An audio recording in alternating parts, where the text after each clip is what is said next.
अस्सलाम वालेकुम गाइस, कैसे हैं आप सब। उम्मीद है कि आप खैरियत से होंगे। आज की इस वीडियो में स्पेशल आपके लिए लाई हूँ कुरान पाक की तिलावत इसके ज़रिए बहुत ही दिलचस्प तरीके से।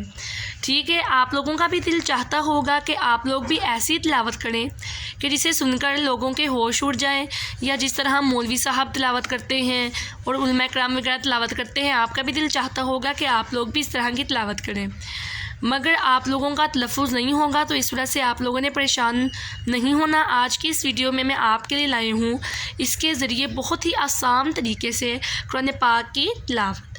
इसके ज़रिए हम जो रूल्स हैं वो सीखेंगे। इसके अलावा और जो आप लोग गलतियाँ करते हैं, मैं आज आप लोगों को उसके बारे में बताऊँगी। तो आप लोगों ने बिल्कुल भी परेशान नहीं होना और मेरी वीडियो को पूरा देखना है और स्किप भी नहीं करना।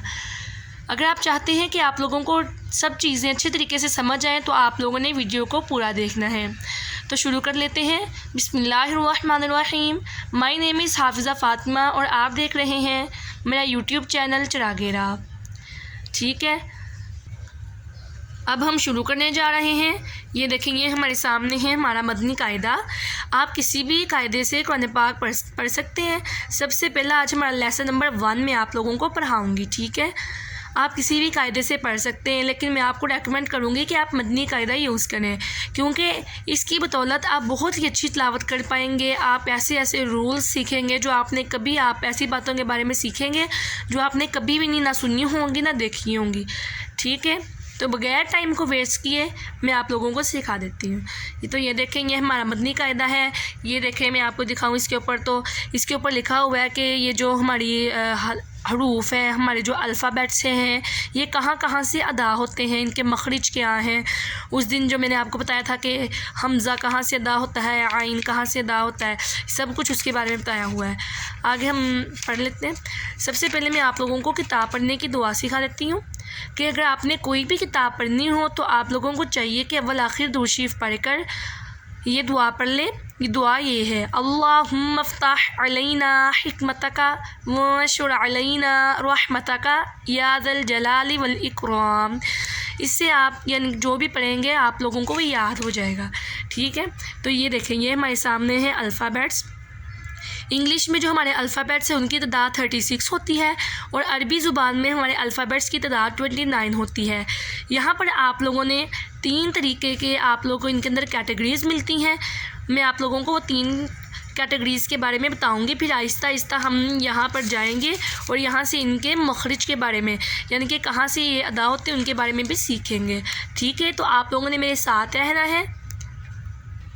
तो ये देखें, अब मैं आप लोगों को ये सब कुछ पढ़ना सिखाऊंगी, लेकिन मैं आप लोगों को बता दूं कि जो सारे अल्फ़ाबेट्स लिखे हुए हैं इनको हरूफ तहज्जी भी कहते हैं और हरूफ मुफरीदात भी कहते हैं, और इनकी जो तादाद है वो 29 है। ठीक है, और आप लोग जो एक चीज़ गलती करते हैं कि उर्दू में हम लोग ये अरबी में हमने बा को बा पढ़ना होता है, और लेकिन कुछ लोग ऐसा करते हैं कि बा को बे पढ़ देते हैं। अरबी और उर्दू में फ़र्क होना चाहिए। हम उर्दू नहीं पढ़ रहे हैं, ये हम अरबी पढ़ रहे हैं। ठीक है, तो ये अरबी के हमारे अल्फ़ाबेट्स हैं। अब मैं आप लोगों को सिखाऊंगी। ठीक है, बिस्मिल्लाहिर्रहमानिर्रहीम। अलिफ बा, ये जो बा है ये हमने क्या करना है, अपनी उंगली को ये यूँ करके ऐसे करना है। बा ता सा, और जो हम सा हमने ऐसे अदा करना है। ये जो सा है लोग इसको सा पढ़ देते हैं। हमने इसकी सीटी नहीं निकालनी, क्योंकि ये सीटी वाला हरूफ नहीं है। हमने क्या करना है कि जो ज़ुबान है उसको दांतों के दरमियान रख देना है, यानी कि जो दांत है ना उनको ज़ुबान के ऊपर रख देना है, और उसके बाद हमने सा को अदा करना है। ये मैंने अपनी ज़ुबान अपने दांतों के नीचे रख ली। अब मैं इसको अदा करूँगी, सा सा। देखिए, आप लोगों को कोई सीटी सुनाई दी, अगर इसकी सीटी निकल गई तो ये हमारा मखरिज ख़राब हो जाएगा।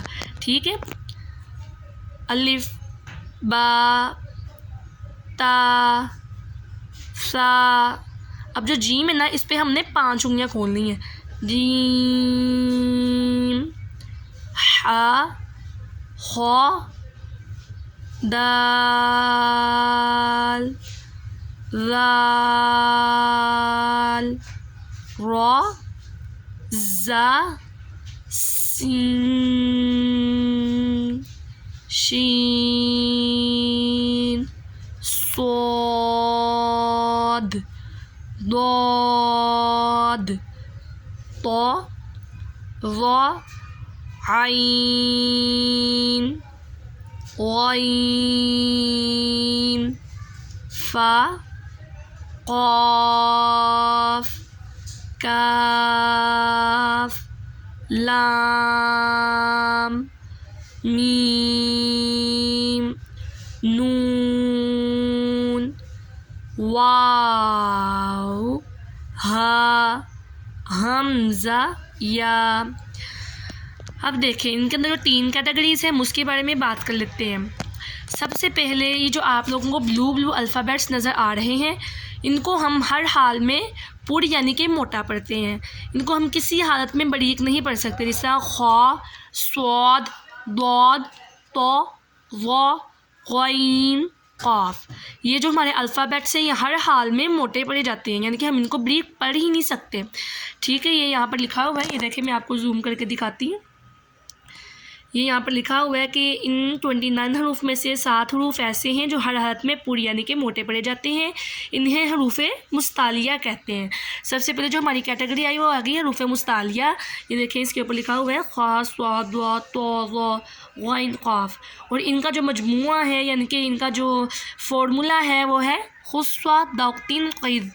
खुस्वा दाक़तीन क़ीद। देखिए पहले ख़ा स्वाद फिर दो तो ज़ा फिर ग़ाइन और क़ाफ़।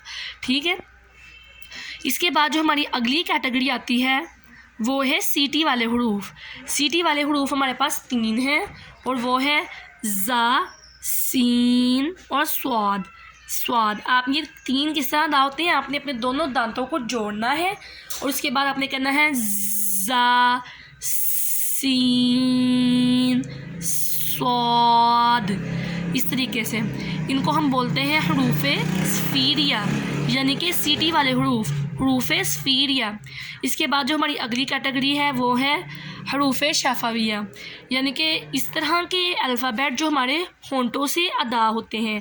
और जो हमारे होंठों से अदा होते हैं वो 4 अल्फ़ाबेट्स हैं और वो है सबसे पहले आता है बा। आपने नोट करना है कि जब आप बा अदा करते हैं तो जो हमारे दोनों होंठ हैं वो उससे अदा होता है, लेकिन जब हम अलिफ़ कहते हैं तो हमारे होंठ एक दूसरे के साथ मिलते ही नहीं हैं। देखें बा, देखा हमारे जो दोनों जो होंठ हैं ये एक दूसरे के साथ मिले हैं। और उसके बाद है मीम, ये भी जो है हमारा हरूफ शफ़ाविया का हिस्सा है जो हमारे होंठों से अदा होते हैं। उसके बाद आता है फ़ा। फ़ा भी हमारा आप जब नोट करें, जब आप फ़ा निकालते हैं तो आपके जो दांत हैं वो होंठों पर टच होते हैं, फ़ा।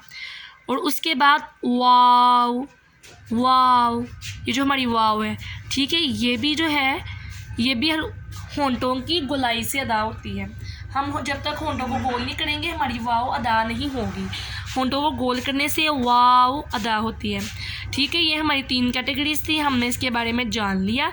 अब मैं आपको बताऊंगी कि आपने कहाँ पर एक अलिफ के बराबर लंबा करना है और कहाँ पर आपने 5 उंगलियों के बराबर लंबा करना है। अब देखें अलिफ बा, अब ये देखें यहाँ पर बा है जिसके ऊपर मद नहीं होगी, हम उसको एक अलिफ यानी कि 2 हरकत 2 हरकत, यानी कि ये देखें ये हमने खोला और ये बंद कर दिया, ये हमारा एक अलिफ है लेकिन ये हमारी 2 हरकत हैं। ठीक है, इससे हमारी 2 हरकत हुई। उसके बाद जहाँ जहाँ पर आप लोगों को ये मद नज़र आए, जैसे दाल के ऊपर ये लिखा हुआ है दाल अलिफ लाम दाल, ये इसके ऊपर ये मद डाली हुई है। जहाँ जहाँ पर आप लोगों को मद नज़र आएगी हमने उसको 5 उंगलियों के बराबर लंबा करना है, जहाँ पर भी मद होगी। ठीक है, अब देखिए मैंने बा ता हमने पढ़ा, लेकिन हमने क्या किया बा ता सा ऐसे। और जब जीम की बारी है तो हमने क्या किया, क्योंकि जीम के ऊपर मद थी इससे हमने जीम 5 उंगलियां की। ठीक है, अगर आप इस तरीके से कुरान पाक पढ़ना शुरू कर देंगे, जब तक आप लोगों को अल्फ़ाबेट्स नहीं आते, सबसे पहले आप लोगों को अल्फ़ाबेट्स ही आने चाहिए, यानी कि हरूफ मुफरीदात आने चाहिए। अगर आपको ये अच्छे तरीके से याद होगे ना, यानी कि इनके रूल्स क्या हैं और ये किस तरीके से अदा होते हैं और ये कहाँ कहाँ से अदा होते हैं, जब तक आप लोगों को ये नहीं पता चलेगा तब तक आप लोगों की तिलावत अच्छी नहीं होगी। तो आज मैं आप लोगों को सिर्फ क्योंकि ये हमारा फर्स्ट लेसन है, मैंने आप लोगों को बस यही पढ़ाया है, इसलिए आप लोगों ने अब मैं आप लोगों को बता देती हूँ कि यहाँ पर हमारे सामने ये देखिए मैंने खोल लिया है। ये देखिए मैं आपको जूम करके दिखा देती हूँ। ये हमारे सामने आ गया है। ये देखें, ये सबसे ऊपर लिखा हुआ है हमज़ा हा, आइन हा, गैन और खा।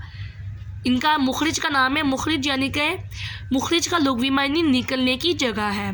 ठीक है, यानी कि वो मुखरिज ऐसे होते हैं जहाँ पर जो हमारे अल्फ़ाबेट्स हैं वो पड़े होते हैं, वो ऐसी स्पेस होती है। ठीक है, अब हल्की मुखरिज, इसका नाम है जो 6 हरूफ है ना, हमज़ा हा, आइन हा, गैन और खा, इनका नाम है हल्की मुखरिज। ठीक है, इनको हम बोलते हैं हरूफ हल्किया। ठीक है, ये इनका नाम है। अब देखें हमज़ा और हा, आप लोगों ने हमेशा ये बात याद रखनी है, हलक के नीचे वाले हिस्से से अदा होते हैं।